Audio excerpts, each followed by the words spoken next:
സൊല്യൂഷനെ സംബന്ധിച്ച് ഏറ്റവും ഇമ്പോർട്ടൻ്റ് ആയിട്ടുള്ള വാക്കാണ് കോൺസെൻട്രേഷൻ എന്ന് പറയുന്നത്. എന്താണ് കോൺസെൻട്രേഷൻ?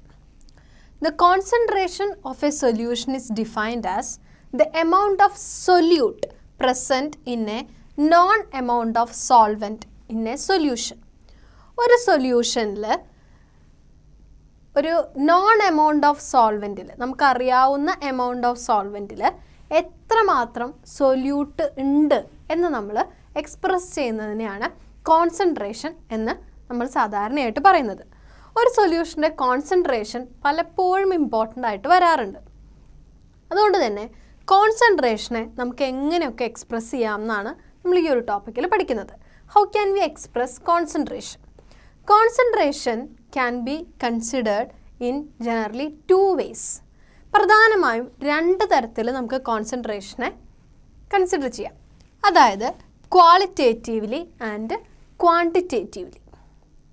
ക്വാളിറ്റി റിലേറ്റഡ് ആയിട്ടും ക്വാണ്ടിറ്റി റിലേറ്റഡ് ആയിട്ടും നമുക്ക് കോൺസെൻട്രേഷനെ എക്സ്പ്രസ് ചെയ്യാനായിട്ട് സാധിക്കും.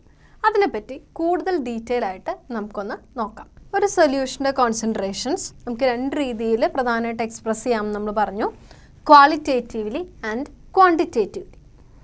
ആദ്യമായിട്ട് ക്വാളിറ്റേറ്റീവ്ലി നമ്മൾ എങ്ങനെയാണ് എക്സ്പ്രസ് ചെയ്യാമെന്ന് നോക്കാം. ക്വാളിറ്റീനെ ബേസ് ചെയ്തുകൊണ്ട് ഒരു സൊല്യൂഷനെ നമുക്ക് 2 തരത്തിൽ പറയാം, ഡൈല്യൂട്ട് സൊല്യൂഷൻ എന്നും കോൺസെൻട്രേറ്റഡ് സൊല്യൂഷൻ എന്നും. ഈ വേർഡ്സ് നമുക്ക് ഭയങ്കര ഫെമിലിയർ ആയിരിക്കും. നമ്മൾ ലാബിലൊക്കെ എക്സ്പെരിമെൻറ്റ്സ് ചെയ്യുമ്പോൾ dilute sulphuric acid, concentrated sulphuric acid എന്നൊക്കെ നമ്മൾ സാധാരണയായിട്ട് ഉപയോഗിക്കാറുണ്ട്. എന്താണ് ഈ ഡൈല്യൂട്ട് സൊല്യൂഷൻ എന്ന് പറഞ്ഞു കഴിഞ്ഞാൽ? ഡൈല്യൂട്ട് സൊല്യൂഷൻ എന്ന് പറഞ്ഞു കഴിഞ്ഞാൽ the solution which is having small proportion of solute relative to the solvent. സോൾവെൻറ്റിനെ അപേക്ഷിച്ച് സൊല്യൂട്ടിൻ്റെ പ്രൊപ്പോർഷൻ വളരെ ചെറുതാണെങ്കിൽ, സ്മോൾ ആണെങ്കിൽ, നമ്മൾ അത്തരം സൊല്യൂഷൻസിന് പറഞ്ഞ പേരാണ് ഡൈല്യൂട്ട് സൊല്യൂഷൻ എന്ന്. നമുക്കിവിടെ ഈ ഒരു ഡയഗ്രം ശ്രദ്ധിച്ചു കഴിഞ്ഞാൽ അറിയാം. ഇത് റെപ്രസെൻറ്റ് ചെയ്തിരിക്കുന്നത് ബ്ലൂ കളർ കൊണ്ട് റെപ്രസെൻറ്റ് ചെയ്തിരിക്കുന്നത് സൊല്യൂട്ട് പാർട്ടിക്കിൾസിനെയും റെഡ് കളർ കൊണ്ട് റെപ്രസെൻറ്റ് ചെയ്തിരിക്കുന്നത് സോൾവെൻറ്റ് പാർട്ടിക്കിൾസിനെയാണ്. ഫസ്റ്റ് ഡയഗ്രാം നമുക്ക് നോക്കിക്കഴിഞ്ഞാൽ അറിയാം, ബ്ലൂ കളർ പാർട്ടിക്കിൾസിൻ്റെ നമ്പർ വളരെ കുറവാണ്. എന്താ അതിൻ്റെ അർത്ഥം? ഈ ഒരു സൊല്യൂഷനിൽ സൊല്യൂട്ടിൻ്റെ നമ്പർ സോൾവെൻറ്റിനെ കമ്പയർ ചെയ്യുമ്പോൾ വളരെ കുറവാണ്. അതുകൊണ്ട് തന്നെ ഈ ഒരു സൊല്യൂഷൻ നമ്മൾ വിളിക്കുന്ന പേരാണ് ഡൈല്യൂട്ട് സൊല്യൂഷൻ എന്നത്. അടുത്തതായിട്ട് പറയാനുള്ളത് കോൺസെൻട്രേറ്റഡ് സൊല്യൂഷൻസ് ആണ്. എന്താണ് കോൺസെൻട്രേറ്റഡ് സൊല്യൂഷൻ എന്ന് പറഞ്ഞു കഴിഞ്ഞാൽ? In this type of solution the large proportion of solute is present relative to the solvent. സോൾവെൻറ്റിനെ അപേക്ഷിച്ച് സൊല്യൂട്ട് കൂടുതൽ എമൗണ്ട് പ്രസൻ്റ് ആണെങ്കിൽ അത്തരം സൊല്യൂഷൻസിന് നമ്മൾ വിളിക്കുന്ന പേരാണ് കോൺസെൻട്രേറ്റഡ് സൊല്യൂഷൻസ് എന്നുള്ളത്. ഈ ഒരു ഡയഗ്രാം, സെക്കൻഡ് ഡയഗ്രാം ശ്രദ്ധിച്ചു കഴിഞ്ഞാൽ നമുക്കറിയാൻ പറ്റും, സൊല്യൂട്ട് പാർട്ടിക്കിൾസ് ആണ് സോൾവെൻറ്റിനേക്കാളും കൂടുതലായി നമ്മൾ കാണുന്നത്. അതുകൊണ്ട് തന്നെ ഇങ്ങനത്തെ ടൈപ്പ് ഒരു സൊല്യൂഷനെ, ഇത്തരത്തിലുള്ള സൊല്യൂഷനെ നമ്മൾ എന്ത് വിളിക്കുന്നു? കോൺസെൻട്രേറ്റഡ് സൊല്യൂഷൻസ് എന്ന് വിളിക്കുന്നു. ഈ ഒരു കൺസിഡറേഷൻ നമ്മൾ സാധാരണയായിട്ട് പറയുന്നത് അതിൻ്റെ ക്വാളിറ്റി ബേസിസിലാണ്. ഇപ്പോൾ ഡൈല്യൂട്ട് സൊല്യൂഷനും കോൺസെൻട്രേറ്റഡ് സൊല്യൂഷനും ഉണ്ട്. എന്നാൽ നമ്മൾ ഇങ്ങനെ സൊല്യൂഷനെ ക്ലാസിഫൈ ചെയ്ത് കഴിഞ്ഞാൽ നമുക്ക് സ്റ്റാൻഡർഡൈസ് ചെയ്ത രീതിയിൽ നമുക്ക് ഈ ഒരു ക്ലാസിഫിക്കേഷന് ഉപയോഗിക്കാനായിട്ട് പറ്റില്ല. കാരണം ചിലപ്പോഴൊക്കെ നമുക്കതൊരു ഡൗട്ട് ക്രിയേറ്റ് ചെയ്യിക്കാറുണ്ട്. കാരണം ഡൈല്യൂട്ട് സൊല്യൂഷനെയും കോൺസെൻട്രേറ്റഡ് സൊല്യൂഷൻ നമ്മൾ എങ്ങനെ ഇതിനൊക്കെ തിരിച്ചറിയാൻ പറ്റും? അത് ബുദ്ധിമുട്ടാണ് അല്ലേ? അതുകൊണ്ട് തന്നെ നമ്മൾ സാധാരണയായിട്ട് വേറൊരു ക്ലാസിഫിക്കേഷനും കൂടെ സ്റ്റാൻഡർഡൈസ്ഡ് രൂപത്തിൽ ഉപയോഗിക്കാറുണ്ട്. അതാണ് ക്വാണ്ടിറ്റേറ്റീവ്ലി നമ്മൾ എങ്ങനെയാണ് കോൺസെൻട്രേഷനെ എക്സ്പ്രസ് ചെയ്യുക എന്നുള്ളത്. ക്വാണ്ടിറ്റേറ്റീവ്ലി എങ്ങനെയൊക്കെയാണ് concentration of a solution express ചെയ്യുക എന്ന് നമുക്ക് നോക്കാം. ക്വാളിറ്റേറ്റീവ്ലി എങ്ങനെയൊക്കെയാണ് കോൺസെൻട്രേഷൻ എക്സ്പ്രസ് ചെയ്യുക? പ്രധാനമായിട്ടും 7 തരത്തിൽ നമുക്ക് concentration of a solution express ചെയ്യാം. അവ ഏതൊക്കെയാണെന്ന് നോക്കാം. First one, mass percentage. Mass പെർസെൻറ്റേജിനെ നമ്മൾ W/W എന്ന് റെപ്രസെൻറ്റ് ചെയ്യും. കാരണം ഇത് സംതിങ് റിലേറ്റഡ് ടു വെയ്റ്റ് അല്ലെങ്കിൽ മാസ് ആയതുകൊണ്ടാണ് W എന്ന് നമ്മൾ കൺസിഡർ ചെയ്യാനുള്ള കാരണം. നെക്സ്റ്റ് ഈസ് വോളിയം പെർസെൻറ്റേജ്, അതായത് that is something related to volume. അതുകൊണ്ട് തന്നെ അതിനെ V/V എന്ന് നമ്മൾ റെപ്രസെൻറ്റ് ചെയ്യുന്നു. അടുത്തത് മാസ് ബൈ വോളിയം. മാസും വോളിയവും തമ്മിലുള്ള റിലേഷനാണ് നമ്മളിവിടെ കാണുന്നത്. അതുകൊണ്ട് തന്നെ W/V. നാലാമത്തത് പാർട്സ് പെർ മില്യൺ അല്ലെങ്കിൽ ppm. അഞ്ചാമത്തത് മോൾ ഫ്രാക്ഷൻ. മോൾ ഫ്രാക്ഷൻ നമ്മൾ റെപ്രസെൻ്റ് ചെയ്യുന്ന ടേം കൈ എന്നാണ്, കൈ. ആറാമത്തത് മൊളാരിറ്റി. ക്യാപിറ്റൽ ലെറ്റർ M ഉപയോഗിച്ച് നമ്മളിതിനെ റെപ്രസെൻ്റ് ചെയ്യുന്നു. മൊളാലിറ്റി സ്മോൾ ലെറ്റർ M എന്ന് പറയുന്ന ടേം ഉപയോഗിച്ച് നമ്മളിതിനെ റെപ്രസെൻ്റ് ചെയ്യുന്നു. ഇത്തരത്തിൽ പ്രധാനമായും 7 തരത്തിൽ കോൺസെൻട്രേഷൻ നമുക്ക് ഒരു സൊല്യൂഷനെ എക്സ്പ്രസ് ചെയ്യാവുന്നതാണ്. ഇത്തരം എക്സ്പ്രഷൻസ് ആണ് കൂടുതൽ ഇമ്പോർട്ടൻ്റ് ആയിട്ടുള്ളത്. അതുകൊണ്ട് തന്നെ ഇവയെപ്പറ്റി കുറച്ച് ഡീറ്റെയിൽ ആയിട്ട് നമുക്ക് പഠിക്കാം. Concentration of a solution express ചെയ്യാനുള്ള ഫസ്റ്റ് ടേം നമുക്ക് ഏതാണെന്ന് നോക്കാം. ആദ്യത്തേത് മാസ് പെർസെൻറ്റേജ്. മാസ് പെർസെൻറ്റേജ് നമുക്ക് പേര് കേൾക്കുമ്പോൾ തന്നെ അറിയാം, that is something related two percentage. Percentage എന്ന് പറഞ്ഞു കഴിഞ്ഞാൽ നമ്മൾ ചെറിയ ക്ലാസ്സിൽ പഠിച്ചത് തൊട്ട് നമുക്കറിയാൻ പറ്റും, 100 കൊണ്ട് മൾട്ടിപ്ലൈ ചെയ്യുക, 100ൽ എത്ര അല്ലേ. അതുകൊണ്ട് തന്നെ 100ൽ എത്ര എന്ന് പറയുന്ന ഒരു കാൽക്കുലേഷനാണ് നമുക്ക് മാസ് പെർസെൻറ്റേജ് കാണുമ്പോൾ വേണ്ടത്. അതായത് 100ൽ എത്ര ഗ്രാം, 100 ഗ്രാമിൽ എത്ര ഗ്രാം, അല്ലെങ്കിൽ 100 കിലോഗ്രാമിൽ എത്ര കിലോഗ്രാം, 100 മില്ലിഗ്രാമിൽ എത്ര മില്ലിഗ്രാം, അങ്ങനെയുള്ള കാൽക്കുലേഷൻ ആയിരിക്കും ഇതിനാവശ്യമായിട്ടുള്ളത്. അതായത് mass percentage of a component is equal to mass of the component in the solution divided by total mass of the solution into 100. നമുക്കറിയാം ഒരു സൊല്യൂഷൻ എന്ന് പറയുന്നത് പ്രധാനമായിട്ടും 2 കമ്പോണൻസ് ഉണ്ട്, സൊല്യൂട്ടും സോൾവെൻറ്റും. അതിൽ ഏത് കമ്പോണൻറ്റിൻ്റെയാണോ ടോട്ടൽ മാസ് പെർസെൻറ്റേജ് നമുക്ക് കണ്ടുപിടിക്കേണ്ടത്, ആ കമ്പോണൻറ്റിൻ്റെ mass, the mass of that particular component in the solution divided by total mass of the solution. എന്താണ് total mass of the solution എന്ന് പറയുന്നത്?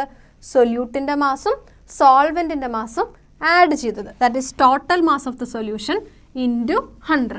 100 സൂചിപ്പിക്കുന്നത് പെർസെൻറ്റേജിനെയാണ്. നമുക്ക് പറയാം mass percentage of a component, ആ കമ്പോണൻറ്റ് എന്ന് പറയുന്നത് സൊല്യൂട്ട് ആവാം സോൾവെൻ്റ് ആവാം. The mass percentage of the component is equal to mass of the component in the solution divided by total mass of the solution into 100. അപ്പോൾ നമുക്ക് കിട്ടുന്ന value ഒരു percentage രൂപത്തിലായിരിക്കും. Unit എന്ന് പറയുന്നത് പെർസെൻറ്റേജ് ആയിരിക്കും. ഒരു എക്സാമ്പിൾ കൺസിഡർ ചെയ്യുകയാണെങ്കിൽ നമ്മളൊരു glucose solution 10% glucose solution in water എന്ന് നമ്മൾ പറയുന്നു എന്ന് വിചാരിക്കുക. 10% of glucose solution in water എന്താണ് അതിൻ്റെ അർത്ഥം? അതിൻ്റെ അർത്ഥം എന്ന് പറഞ്ഞു കഴിഞ്ഞാൽ 10 gram of glucose dissolved in 90 gram of water. അങ്ങനെ കിട്ടുന്ന സൊല്യൂഷനെയാണ് നമ്മൾ എന്ത് പറയുക? 10% ഗ്ലൂക്കോസ് സൊല്യൂഷൻ എന്ന് പറയുന്നത്. അവിടെ ഗ്ലൂക്കോസ് സൊല്യൂട്ടാണ്, വാട്ടർ സോൾവെൻ്റ് ആണ്. 10 gram ഗ്ലൂക്കോസ് 90 gram വാട്ടറിൽ ഡിസോൾവ് ചെയ്ത് കിട്ടുന്ന സൊല്യൂഷനെയാണ് നമ്മൾ എന്ത് വിളിക്കുന്നത്? 10% ഗ്ലൂക്കോസ് സൊല്യൂഷൻ എന്ന് വിളിക്കുന്നത്. അപ്പോൾ ആ സൊല്യൂഷൻ്റെ ടോട്ടൽ മാസ് എന്ന് പറയുന്നത് എന്താണ്? ടോട്ടൽ മാസ് എന്ന് പറയുന്നത് 10 gram ഗ്ലൂക്കോസും 90 gram വാട്ടറും ചേർന്ന് ടോട്ടൽ ഇറ്റ് ഈസ് 100 gram. അടുത്തൊരു way of expressing the concentration ആണ് volume percentage of a component. നമുക്കറിയാം വോളിയം എന്ന് പറയുമ്പോൾ തന്നെ നമ്മൾ മനസ്സിൽ വരുന്നത് മില്ലി ലിറ്റർ അല്ലെങ്കിൽ ലിറ്റർ പോലെയുള്ള കാൽക്കുലേഷൻസ് ആണ്. പെർസെൻറ്റേജ് എന്ന് പറയുമ്പോൾ 100ൽ എത്രയുണ്ട് അല്ലേ. അപ്പോൾ total volume percentage of a component എങ്ങനെ കണ്ടുപിടിക്കും? Volume percentage of a component കണ്ടുപിടിക്കണമെങ്കിൽ volume of that particular component in the solution divided by total volume of the solution into 100. ഇവിടെയും നമുക്ക് കിട്ടുന്ന ആൻസർ ഒരു പെർസെൻറ്റേജ് രൂപത്തിലായിരിക്കും. ഈ ഒരു വോളിയം പെർസെൻറ്റേജ് ഉപയോഗിച്ച് ഒരു സൊല്യൂട്ടിൻ്റെയും സോൾവെൻറ്റിൻ്റെയും volume percentage in the overall solution നമുക്ക് കണ്ടുപിടിക്കാനായിട്ട് പറ്റും. ഒരു എക്സാമ്പിളായിട്ട് നമ്മൾ കൺസിഡർ ചെയ്യുകയാണെങ്കിൽ നമ്മൾ സാധാരണയായിട്ട് ഉള്ള കെമിക്കൽ റിയാക്ഷൻസ് ഒക്കെ ചെയ്യുമ്പോൾ നമ്മൾ പറയുന്ന ഒരു ടേമാണ് 10% എത്തനോൾ സൊല്യൂഷൻ എന്ന് പറയുന്നത്. അപ്പോൾ 10% എത്തനോൾ സൊല്യൂഷൻ എന്ന് പറഞ്ഞു കഴിഞ്ഞാൽ എന്താണ് അർത്ഥം? 10% എത്തനോൾ സൊല്യൂഷൻ എന്ന് പറഞ്ഞു കഴിഞ്ഞാൽ 10 ml of ethanol dissolved in 90 ml of water.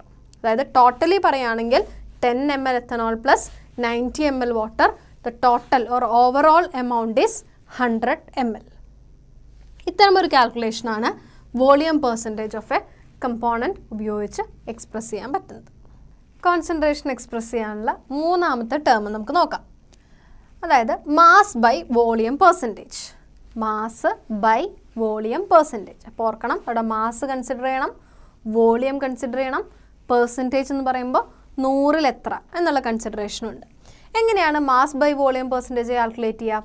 Mass by volume percentage is equal to mass of the solute divided by total volume of the solution into 100. Mass of the സൊല്യൂട്ടിൻ്റെ mass divided by volume, total volume of the solution. Total volume of the solution എന്ന് പറഞ്ഞു കഴിഞ്ഞാൽ സൊല്യൂട്ടിൻ്റെ volume സോൾവെൻ്റിൻ്റെ volume തമ്മിൽ add ചെയ്തത്. That is total volume of the solution into 100. ഈ ഒരു calculation നമ്മൾ സാധാരണയായിട്ട് ചെയ്യാറുള്ളത് സൊല്യൂട്ട് സോളിഡ് ഫോമിലും സോൾവെൻറ്റ് ലിക്വിഡ് ഫോമിലുമുള്ള സൊല്യൂഷൻസിനാണ്. അങ്ങനത്തെ മിക്സ്ചേഴ്സിന് നമ്മൾ സാധാരണയായി കോൺസെൻട്രേഷൻ എക്സ്പ്രസ് ചെയ്യാൻ നമ്മൾ യൂസ് ചെയ്യുക മാസ് ബൈ വോളിയം പെർസെൻറ്റേജ് ആണ്. അതിൻ്റെ എക്സാമ്പിൾ പറയുകയാണെങ്കിൽ a solution of 23% weight by volume contains 23 gram of solute per 100 ml of solution. ഒരു സൊല്യൂഷനെ നമ്മൾ 23% ബൈ മാസ് അല്ലെങ്കിൽ 23% വെയ്റ്റ് ബൈ വോളിയം എന്ന് എക്സ്പ്രസ് ചെയ്യുകയാണെങ്കിൽ എന്താണ് അതിൻ്റെ അർത്ഥം? അതിൻ്റെ അർത്ഥം എന്ന് പറയുന്നത് 23 gram സൊല്യൂട്ട് 100 ml സൊല്യൂഷനിൽ ഡിസോൾവ് ചെയ്തതിന് ശേഷം ഉണ്ടാകുന്ന സൊല്യൂഷനാണ് നമ്മുടെ കയ്യിലുള്ളത് എന്നാണ് അർത്ഥം. ഇത്തരം കാൽക്കുലേഷൻസ് സാധാരണയായി നമ്മൾ ചെയ്യുന്നത് ഫാർമസ്യൂട്ടിക്കൽ അല്ലെങ്കിൽ മെഡിസിൻസിൻ്റെ പ്രിപ്പറേഷൻസിലൊക്കെയാണ്. അതിനൊരു എക്സാമ്പിൾ പറയുകയാണെങ്കിൽ നമ്മൾ സാധാരണയായി ചെറിയ കുട്ടികളുടെ മെഡിസിനായിട്ടുള്ള സിട്രസിൻ ഹൈഡ്രോക്ലോറൈഡ് ഒക്കെ നോക്കുകയാണെങ്കിൽ അതിൽ നമുക്ക് കാണാൻ കഴിയും 0.1% ഓഫ് സിട്രസിൻ ഹൈഡ്രോക്ലോറൈഡ് സൊല്യൂഷൻ എന്ന്. എന്താണ് ഈ 0.1% ഓഫ് സിട്രസിൻ ഹൈഡ്രോക്ലോറൈഡ്? അതിൻ്റെ അർത്ഥം എന്താണെന്ന് വെച്ച് കഴിഞ്ഞാൽ 100 milligram അല്ലെങ്കിൽ 0.1 gram of cetirizine hydrochloride is dissolved in 100 ml solution. 100 ml solution എടുത്തു കഴിഞ്ഞ് കഴിഞ്ഞാൽ അതിൽ സിട്രസിൻ ഹൈഡ്രോക്ലോറൈഡിൻ്റെ പെർസെൻറ്റേജ് അല്ലെങ്കിൽ എമൗണ്ട് എത്രയാണ്? എമൗണ്ട് എന്ന് പറയുന്നത് 100 milligram അല്ലെങ്കിൽ നമുക്കതിനെ പറയാം 0.1 gram. അതുകൊണ്ട് തന്നെ ഇത്തരം കാൽക്കുലേഷൻസ് ഫാർമസ്യൂട്ടിക്കൽ അല്ലെങ്കിൽ മെഡിസിൻ റിലേറ്റഡ് മേഖലയിൽ വർക്ക് ചെയ്യുന്നവർ എപ്പോഴും കോൺസെൻട്രേഷൻസിന് എക്സ്പ്രസ് ചെയ്യാൻ വേണ്ടി ഉപയോഗിക്കുന്ന ഒന്നാണ്. കോൺസെൻട്രേഷൻ എക്സ്പ്രസ് ചെയ്യുന്ന 4ാമത്തെ ടേം നോക്കാം. പാർട്സ് പെർ മില്യൺ അല്ലെങ്കിൽ ppm എന്ന ടേം ഉപയോഗിച്ചിട്ടാണ് കോൺസെൻട്രേഷൻ എക്സ്പ്രസ് ചെയ്യുന്നത്. ഇത്തരത്തിൽ സൊല്യൂട്ടിൻ്റെ കോൺസെൻട്രേഷൻ വളരെ ചെറിയ amount, that is trace amount of solute is present in A solution. The concentration is expressed in this term parts per million or ppm. വളരെ ചെറിയ അളവിൽ മാത്രം സൊല്യൂട്ടിൻ്റെ കോൺസെൻട്രേഷൻസ് ഉണ്ടെങ്കിൽ അത്തരത്തിലുള്ള സൊല്യൂഷൻസിൻ്റെ കോൺസെൻട്രേഷൻ എക്സ്പ്രസ് ചെയ്യാനായി നമ്മൾ ഉപയോഗിക്കുന്ന ടേമാണ് പാർട്സ് പെർ മില്യൺ എന്നുള്ളത്. എങ്ങനെയാണ് പാർട്സ് പെർ മില്യൺ കാൽക്കുലേറ്റ് ചെയ്യുക എന്ന് നോക്കാം. Parts per million is equal to total parts of the component divided by total number of parts of all the components of the solution into 10⁻⁶. ഏത് കമ്പോണൻറ്റിൻ്റെ ആണോ parts per million കണ്ടുപിടിക്കേണ്ടത് അതിൻ്റെ part, total parts of that particular component divided by total number of parts of all the components of the solution. ഒരു സൊല്യൂഷനിൽ present ആയിട്ടുള്ള എല്ലാ കമ്പോണൻസും, അതായത് സൊല്യൂട്ടും സോൾവെൻറ്റും അടക്കം ടോട്ടൽ കമ്പോണൻസ് ഇൻറ്റു 10⁻⁶. 10⁻⁶ കൊണ്ട് മൾട്ടിപ്ലൈ ചെയ്യണം. ഈ രീതിയിലാണ് പാർട്സ് പെർ മില്യൺ നമുക്ക് കണ്ടുപിടിക്കാൻ പറ്റുക. ഇവിടെ ഈ total parts of the component നമുക്ക് പ്രധാനമായും 3 രീതിയിൽ എക്സ്പ്രസ് ചെയ്യാം.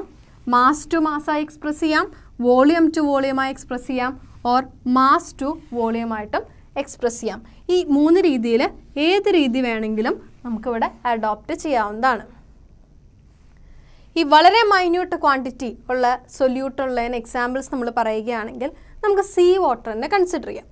When we R considering 1 liter of sea water, 1 liter sea water consider ചെയ്യുകയാണെങ്കിൽ അതിൻ്റെ വെയ്റ്റ് പറയുകയാണെങ്കിൽ ഇറ്റ് ഈസ് നിയർലി 1030 gram. 1030 ഗ്രാമാണ് അതിൻ്റെ വെയ്റ്റ് വരുന്നത്. അതിൽ ഓക്സിജൻ്റെ അളവ് എന്ന് പറയുന്നത് ഇറ്റ് ഈസ് നിയർലി 6 × 10⁻³ gram ആണ്. അത്രയും മൈന്യൂട്ട് ക്വാണ്ടിറ്റി ഓഫ് ഓക്സിജൻ മാത്രമേ ഉള്ളൂ. അങ്ങനെയുള്ള സ്മോൾ കോൺസെൻട്രേഷൻസിനെ നമ്മൾ എക്സ്പ്രസ് ചെയ്യുന്നത് പാർട്സ് പെർ മില്യൺ അല്ലെങ്കിൽ ppm യൂണിറ്റിലാണ്. അത് നമ്മൾ കാൽക്കുലേറ്റ് ചെയ്യുമ്പോൾ ഓക്സിജൻ്റെ അളവ് നമുക്ക് എക്സ്പ്രസ് ചെയ്യാൻ പറ്റും 5.8/10⁻⁶ gram of sea water. 10�6 gram of sea വാട്ടറിൽ ഡിസോൾവ്ഡ് ഓക്സിജൻ്റെ അളവ് എന്ന് പറയുന്നത് വളരെ ചെറുതാണ്, 5.8 gram. ഇങ്ങനെ trace amount of solutes present ആയിട്ടുള്ള സൊല്യൂഷൻ്റെ കോൺസെൻട്രേഷൻ എക്സ്പ്രസ് ചെയ്യാൻ വേണ്ടി നമ്മൾ ഉപയോഗിക്കുന്ന ടേമാണ് parts per million.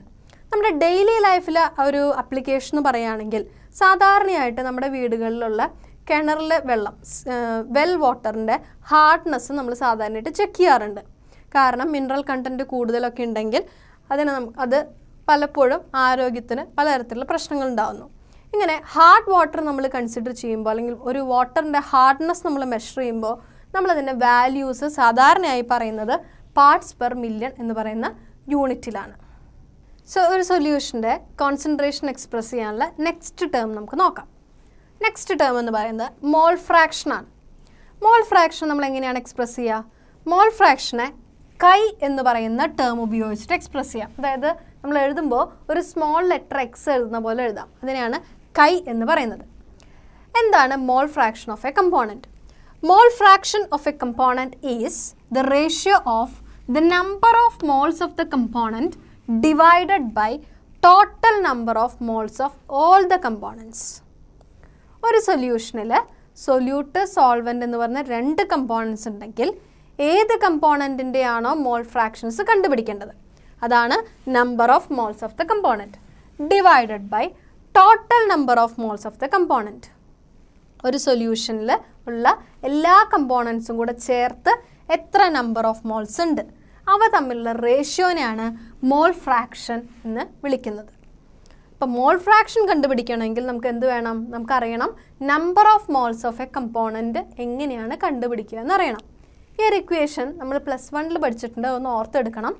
Number of moles of a component കണ്ടുപിടിക്കാനായി നമ്മൾ ഉപയോഗിക്കേണ്ടത് mass of the substance in grams divided by molar mass of the substance. നമ്മൾ കൺസിഡർ ചെയ്യുന്ന സബ്സ്റ്റൻസിൻ്റെ വെയ്റ്റ് അല്ലെങ്കിൽ മാസ് ഗ്രാമിൽ എഴുതുക divided by molar mass of the substance. നമുക്കറിയാം ഏതൊരു സബ്സ്റ്റൻസിൻ്റെയും വെയ്റ്റ് നമുക്ക് ഗ്രാം യൂണിറ്റിൽ തന്നിട്ടുണ്ടെങ്കിൽ അതിന് നമുക്ക് mass of substance in gram എന്നുള്ളതിൽ സബ്സ്റ്റിറ്റ്യൂട്ട് ചെയ്യാനായിട്ട് പറ്റും. എങ്ങനെയാണ് ഒരു കോമ്പൗണ്ടിൻ്റെ മോളാർ മാസ് കണ്ടുപിടിക്കുക? മോളാർ മാസ് കണ്ടുപിടിക്കുന്നതിനായിട്ട് ഒരു കോമ്പൗണ്ടിലുള്ള എലമെൻസിൻ്റെ ആറ്റോമിക് മാസുകൾ തമ്മിൽ ജോയിൻ ചെയ്ത് കഴിഞ്ഞാൽ by the addition of atomic mass of each element present in a compound gives the molar mass of the substance. Molar mass of സബ്സ്റ്റൻസിൻ്റെ യൂണിറ്റ് എന്താണ്? മോളാർ മാസ് ഓഫ് എ സബ്സ്റ്റൻസിൻ്റെ unit gram per mole or നമുക്ക് എഴുതാം gram mall raise to -1. ഈ ഒരു 2 കാര്യങ്ങൾ അറിഞ്ഞു കഴിഞ്ഞാൽ നമ്പർ ഓഫ് മോൾസ് കണ്ടുപിടിക്കാം. നമ്പർ ഓഫ് മോൾസ് കണ്ടുപിടിച്ചാൽ മോൾ ഫ്രാക്ഷനും കണ്ടുപിടിക്കാം. ഒരു ബൈനറി സൊല്യൂഷൻ്റെ മോൾ ഫ്രാക്ഷൻ എങ്ങനെയാണ് കാൽക്കുലേറ്റ് ചെയ്യാൻ നോക്കാം. എന്താണ് ഒരു ബൈനറി സൊല്യൂഷൻ? ഒരു ബൈനറി സൊല്യൂഷൻ എന്ന് പറഞ്ഞു കഴിഞ്ഞാൽ ഒരു സൊല്യൂട്ടും ഒരു സോൾവെൻറ്റും തമ്മിൽ മിക്സ് ചെയ്തുണ്ടാവുന്ന സൊല്യൂഷനെയാണ് ബൈനറി സൊല്യൂഷൻ എന്ന് പറയുന്നത്. ഇവിടെ നമുക്ക് എ എന്നുള്ളത് സൊല്യൂട്ടായിട്ടും ബി എന്നുള്ളത് സോൾവെൻ്റായിട്ടും കൺസിഡർ ചെയ്യാം. ഇപ്പോൾ ഒരു ബൈനറി സൊല്യൂഷനിലെ കമ്പോണൻറ്റ്സ് എ എന്നും ബി എന്നും നമ്മൾ കൺസിഡർ ചെയ്യുന്നു. അതായത് മോൾ ഫ്രാക്ഷൻ ഓഫ് എ, ആദ്യത്തെ കമ്പോണൻ്റ് ആയിട്ടുള്ള മോൾ ഫ്രാക്ഷൻ ഓഫ് എ നമ്മൾ എങ്ങനെ കണ്ടുപിടിക്കും? മോൾ ഫ്രാക്ഷൻ ഓഫ് എ നമുക്ക് കൈ എ എന്ന് റെപ്രസെൻറ്റ് ചെയ്യാം. Chi A is equal to n A divided by N A plus N B. N A എന്നുള്ളത് എന്താണ്? എൻ എ എന്നുള്ളത് നമ്പർ ഓഫ് മോൾസ് ഓഫ് എനെ റെപ്രസെൻറ്റ് ചെയ്യുന്നു. എൻ ബി എന്നുള്ളത് number of moles of B എന്ന കമ്പോണൻറ്റിനെയും represent ചെയ്യുന്നു. അതുപോലെ തന്നെ മോൾ ഫ്രാക്ഷൻ ഓഫ് ബി നമ്മൾ എങ്ങനെയാണ് റെപ്രസെൻറ്റ് ചെയ്യുക? മോൾ ഫ്രാക്ഷൻ ഓഫ് ബിയെ കൈ ബി എന്ന് റെപ്രസെൻറ്റ് ചെയ്യാം. Chi B is equal to N B divided by N A plus N B. അതായത് ഒരു ബൈനറി സൊല്യൂഷനിലുള്ള സൊല്യൂട്ടിൻ്റെയും സോൾവെൻറ്റിനെയും അതായത് എ എന്നും ബി എന്നും കൺസിഡർ ചെയ്താൽ അവയുടെ മോൾ ഫ്രാക്ഷൻസ് നമുക്ക് ഈ 2 ഇക്വേഷൻ വഴി കണ്ടുപിടിക്കാവുന്നതാണ്. വളരെ ഇമ്പോർട്ടൻ്റ് ആയിട്ടുള്ളൊരു കാര്യം, ഒരു സൊല്യൂഷനിൽ ഇത്തരം 2 കമ്പോണൻസ് ഉണ്ടെങ്കിൽ അവരുടെ മോൾ ഫ്രാക്ഷൻസിൻ്റെ സമ്മ് യൂണിറ്റി ആയിരിക്കും. The sum of mole fractions of 2 components in a binary solution is equal to 1. ഒരു സൊല്യൂഷനിലെ എല്ലാ കമ്പോണൻസും കൺസിഡർ ചെയ്ത് കഴിഞ്ഞാൽ അവയുടെ മോൾ ഫ്രാക്ഷൻസിൻ്റെ സം എന്ന് പറയുന്നത് യൂണിറ്റി ആയിരിക്കും. ബൈനറി സൊല്യൂഷൻ്റെ മോൾ ഫ്രാക്ഷൻ കണ്ടുപിടിക്കുക എങ്ങനെയാണെന്ന് നമ്മൾ പഠിച്ചു അല്ലേ. ഇനി ഒരു സൊല്യൂഷനിൽ ഐ നമ്പർ ഓഫ് കമ്പോണൻസ് ഉണ്ടെങ്കിൽ, ഐ എന്ന് പറയുന്നത് എത്ര നമ്പർ വേണമെങ്കിലും ആവാം, ഐ നമ്പർ ഓഫ് കമ്പോണൻസ് ഉണ്ടെങ്കിൽ നമ്മൾ എങ്ങനെയാണ് മോൾ ഫ്രാക്ഷൻ കണ്ടുപിടിക്കാനായി നമ്മൾ ഉപയോഗിക്കുന്ന ഇക്വേഷൻ എന്ന് പറയുന്നത് chi I is equal to N I divided by n1 plus n2 plus n3 extra up to ni. അതായത് നമുക്ക് എഴുതാം ni divided by sigma ni. എന്താണ് ഈ സിഗ്മ ni എന്ന് സൂചിപ്പിക്കുന്നത്? ഫസ്റ്റ് കമ്പോണൻറ്റ് മുതൽ ith കമ്പോണൻറ്റ് വരെയുള്ള സമ്മാണ് സിഗ്മ ni എന്ന് സൂചിപ്പിക്കുന്നത്. ഇങ്ങനെ നമുക്ക് ഓരോ കമ്പോണൻറ്റിൻ്റെയും മോൾ ഫ്രാക്ഷൻ കണ്ടുപിടിക്കാം. ഒരു സൊല്യൂഷനിൽ എത്ര കമ്പോണൻറ്റ് ഉണ്ടെങ്കിലും അവയുടെ മോൾ ഫ്രാക്ഷൻസ് ഈ ഒരു മെത്തേഡ് ഉപയോഗിച്ച് കണ്ടുപിടിക്കാം. നമ്മൾ ഓർക്കേണ്ട ഒരു കാര്യം, the sum of the mole fractions of each component is considered as unity. The sum of mole fractions of all component is considered as unity. എല്ലാ കമ്പോണൻസിൻ്റെയും മോൾ ഫ്രാക്ഷൻസ് ആഡ് ചെയ്താൽ നമുക്ക് കിട്ടുക എത്രയാണ്? It is equal to unity. I components ഉള്ളൊരു solution ആണെങ്കിൽ chi 1, chi 2, chi 3 extra up to chi I വരെയുള്ളതിൻ്റെ sum എന്ന് പറയുന്നത് എന്താണ്? യൂണിറ്റിയാണ്. എന്താണ് ഈ മോൾ ഫ്രാക്ഷൻ്റെ യൂസ്? എവിടെയൊക്കെയാണ് ഇത് ഉപയോഗിക്കുന്നത്? മെയിനായും ഗേഷ്യസ് മിക്സ്ചേഴ്സ് വരുന്ന ഗ്യാസുകൾ ഫോം ചെയ്യുന്ന സൊല്യൂഷൻസിൻ്റെ കോൺസെൻട്രേഷൻ മെഷർ ചെയ്യാനാണ് നമ്മൾ സാധാരണയായിട്ട് ഈ മോൾ ഫ്രാക്ഷൻ എന്ന് പറയുന്ന ടേം യൂസ് ചെയ്യുന്നത്. വളരെ ഇമ്പോർട്ടൻ്റ് ആയിട്ടുള്ള അടുത്ത ഒരു ടേമിലേക്ക് കടക്കാം. എങ്ങനെയാണ് കോൺസെൻട്രേഷൻ എക്സ്പ്രസ് ചെയ്യുന്നത് അടുത്ത ടേം എന്ന് നോക്കാം. Next term is molarity. മൊളാരിറ്റീനെ റെപ്രസെൻറ്റ് ചെയ്യാനായി നമ്മൾ സാധാരണ ഉപയോഗിക്കുന്നത് ക്യാപിറ്റൽ ലെറ്റർ എം ആണ്. ഈ ഒരു ടേം വളരെ ഇമ്പോർട്ടൻ്റ് ആണ്. നമ്മൾ ലാബിലെല്ലാം പല സൊല്യൂഷൻസും പ്രിപ്പയർ ചെയ്യുമ്പോൾ കോൺസെൻട്രേഷൻസൊക്കെ നമ്മൾ സാധാരണ എക്സ്പ്രസ് ചെയ്യുന്നത് മൊളാരിറ്റി എന്ന ടേമിലാണ്. എന്താണ് മൊളാരിറ്റി എന്ന് നോക്കാം. Molarity of a solution is defined as the number of moles of solute dissolved per liter of a solution. ഒരു ലിറ്റർ സൊല്യൂഷനിൽ എത്ര number of moles of solute dissolve ചെയ്തിട്ടുണ്ട് അത് റെപ്രസെൻറ്റ് ചെയ്യുന്നതാണ് മൊളാരിറ്റി എന്ന് പറയുന്നത്. അതുകൊണ്ട് തന്നെ മൊളാരിറ്റീനെ it is considered as a ratio of number of moles of solute to the volume of solution in litre. സൊല്യൂട്ടിൻ്റെ നമ്പർ ഓഫ് മോൾസ് അറിയാമെങ്കിൽ അതെഴുതാം. It is divided by volume of solution in litre. ഒരു litre എമൗണ്ടിലുള്ള സൊല്യൂഷൻ്റെ volume നമ്മൾ എഴുതണം. എപ്പോഴും ശ്രദ്ധിക്കേണ്ട കാര്യം, സൊല്യൂഷൻ്റെ വോളിയം ലിറ്റർ രൂപത്തിൽ വേണം എക്സ്പ്രസ് ചെയ്യാനായിട്ട്. അപ്പോൾ ഒന്ന് ആലോചിച്ച് നോക്കൂ, ഇതിൻ്റെ യൂണിറ്റ് എന്തായിരിക്കും? ഇവിടെ number of moles divided by litre, അതായത് മോൾ പെർ ലിറ്റർ എന്ന് പറയാം. Mole per litre. So the unit of molarity is mole per litre അല്ലെങ്കിൽ മോൾ ലിറ്റർ റേസ് ടു -1. ഇത്രയുമാണ് മൊളാരിറ്റിയെ പറ്റി ശ്രദ്ധിക്കേണ്ട കാര്യങ്ങൾ. കോൺസെൻട്രേഷൻ എക്സ്പ്രസ് ചെയ്യുന്ന ഏഴാമത്തെ ടേം ഏതാണെന്ന് നോക്കാം. The term is molality.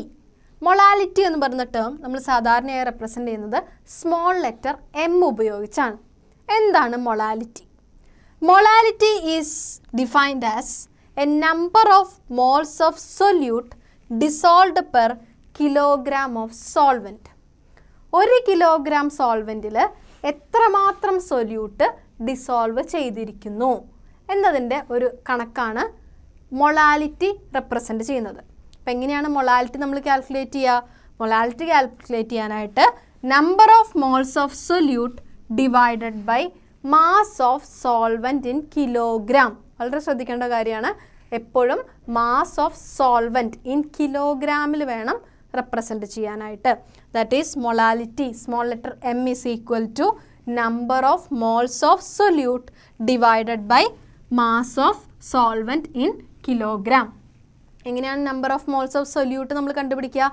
Already പറഞ്ഞിരുന്നു, സൊല്യൂട്ടിൻ്റെ മാസ് അല്ലെങ്കിൽ വെയിറ്റ് നമുക്കറിയാമെങ്കിൽ, മോളാർ മാസ് അറിയാമെങ്കിൽ mass divided by molar mass എന്ന ഇക്വേഷൻ ഓർ ഫോർമുല ഉപയോഗിച്ച് number of moles of solute കണ്ടുപിടിക്കാം. Then mass of solvent in kilogram. ഇത് രണ്ടും സബ്സ്റ്റിറ്റ്യൂട്ട് ചെയ്താൽ നമുക്ക് എന്ത് കിട്ടും? We will get the molality. അപ്പോൾ എന്തായിരിക്കും മൊളാലിറ്റിയുടെ യൂണിറ്റ്? ഒന്നിവിടെ നോക്കാം. ഇവിടെ നമ്മൾ നോക്കുമ്പോൾ ഇക്വേഷൻ ശ്രദ്ധിക്കുമ്പോൾ number of moles of solute, അതായത് നമ്പർ ഓഫ് മോൾസ് ആണ് യൂണിറ്റ്.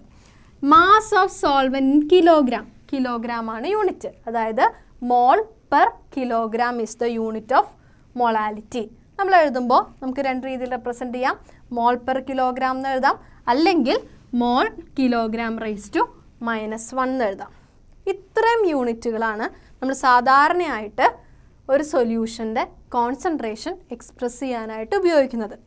ഓരോ ടൈപ്പ് ഓഫ് എക്സ്പ്രഷൻസും ഓരോന്നിൻ്റെയും യൂസേജ് അനുസരിച്ച് മാറിക്കൊണ്ടിരിക്കും.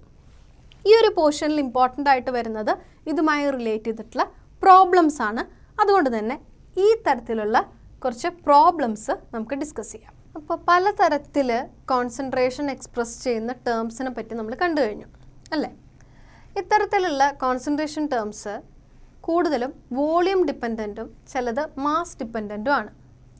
ഈ വോളിയം ഡിപ്പെൻഡൻ്റ് ആയിട്ടുള്ള നമ്മുടെ കോൺസെൻട്രേഷൻ ടേംസ് ടെമ്പറേച്ചർ വേരിയേഷൻ അനുസരിച്ച് എന്താണ് മാറ്റങ്ങൾ സംഭവിക്കുക എന്നൊന്ന് ഓർത്ത് നോക്കാം. നമുക്കറിയാം വോളിയം ഡിപ്പെൻഡൻ്റ് ആയിട്ടുള്ള കോൺസെൻട്രേഷൻ ടേംസിന് ടെമ്പറേച്ചർ വേരിയേഷൻ വരുമ്പോൾ ഈ ടെമ്പറേച്ചർ വേരിയേഷൻ വോളിയത്തിന് ഏതെങ്കിലും രീതിയിൽ എഫക്റ്റ് ചെയ്യുമോ? സാധ്യതയുണ്ട് അല്ലേ? ടെമ്പറേച്ചർ കൂടുന്തോറും അല്ലെങ്കിൽ ടെമ്പറേച്ചറിൽ മാറ്റം വരുമ്പോൾ വോളിയത്തിന് ചേഞ്ച് വരാനുള്ള സാധ്യതയുണ്ട്. അതുകൊണ്ട് തന്നെ വോളിയം ഡിപ്പെൻഡൻ്റ് ആയിട്ടുള്ള കോൺസെൻട്രേഷൻ ടേംസും അതോടൊപ്പം തന്നെ മാറ്റം വരാനുള്ള ചാൻസ് ഉണ്ട്. The concentration terms which are independent of temperature, അതായത് ടെമ്പറേച്ചറിനെ ഡിപ്പെൻഡ് ചെയ്യാത്ത കോൺസെൻട്രേഷൻ ടേംസ് ഏതൊക്കെയാണ്? അതെന്ന് പറയുന്നത് മാസ് ഡിപ്പെൻഡൻ്റ് ആയിട്ടുള്ള ആൾക്കാരായിരിക്കും, അതായത് മാസുമായിട്ട് റിലേറ്റ് ചെയ്ത ആൾക്കാരായിരിക്കും. നമുക്കറിയാം ടെമ്പറേച്ചർ മാറുമ്പോൾ ഒരിക്കലും അത് മാസിനെ എഫക്റ്റ് ചെയ്യാറില്ല. അപ്പോൾ നമുക്ക് പറയാൻ കഴിയും independent of temperature, the concentration terms which are independent of temperature എന്ന് പറയുന്നത് ഏതൊക്കെയാണ്? Mass by mass percentage, parts per million, mole fraction, molality. ഇവയെല്ലാം ടെമ്പറേച്ചർ മാറിക്കഴിഞ്ഞാലും ഇവരുടെ വാല്യൂവിനോ കോൺസെൻട്രേഷൻ ടേംസിനോ യാതൊരു വിധത്തിലുള്ള മാറ്റവും സംഭവിക്കുന്നില്ല.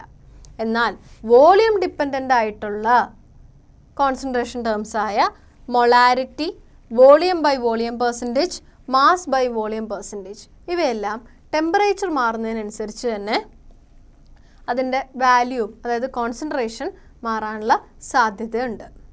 അങ്ങനെ രണ്ട് കാറ്റഗറി ആയിട്ട് ഇവയെ നമ്മൾ പഠിക്കേണ്ടതുണ്ട്. ഇങ്ങനെ പഠിക്കുമ്പോൾ നമ്മൾ ശ്രദ്ധിക്കേണ്ട ഒരു കാര്യം, എപ്പോഴും നമ്മൾ ലാബുകളിൽ സൊല്യൂഷൻസൊക്കെ പ്രിപ്പയർ ചെയ്യുമ്പോൾ നമ്മൾ കണ്ടിട്ടുണ്ടാവും മിക്കവാറും സൊല്യൂഷൻ്റെ കോൺസെൻട്രേഷൻ മൊളാലിറ്റി എന്ന ടേംസിലാണ് ഇപ്പോൾ തരാറുള്ളത്. മൊളാരിറ്റി എന്ന് പറഞ്ഞ ടേംസിലല്ല. എന്തായിരിക്കാം അതിന് കാരണം? കാരണം നമ്മൾ സൊല്യൂഷൻസ് വെച്ച് പല കെമിക്കൽ റിയാക്ഷൻസ് നമ്മൾ ചെയ്യുമ്പോൾ ടെമ്പറേച്ചറിനെ ഡിപ്പെൻഡൻ്റ് അല്ലാത്ത വാല്യൂ ആണെങ്കിലാണ് നമുക്ക് കുറച്ചും കൂടെ ആക്യുറേറ്റ് ആയിട്ടുള്ള റിസൾട്ട് കിട്ടുന്നത്. അപ്പോൾ ചില ക്വസ്റ്റ്യൻ പേപ്പേഴ്സിലൊക്കെ നമ്മൾ കാണുന്നൊരു സ്ഥിരം ക്വസ്റ്റ്യൻ ആണ്, why molality is more good or better than molarity. എന്താണ് അതിന് കാരണം? The molality is independent of temperature but molarity is depending on temperature. അതുകൊണ്ട് തന്നെ മൊളാലിറ്റിയാണ് മൊളാരിറ്റിയേക്കാളും കുറച്ചും കൂടെ ബെറ്റർ ആയിട്ട് കോൺസെൻട്രേഷൻ എക്സ്പ്രസ് ചെയ്യാവുന്ന ഒരു ടേം.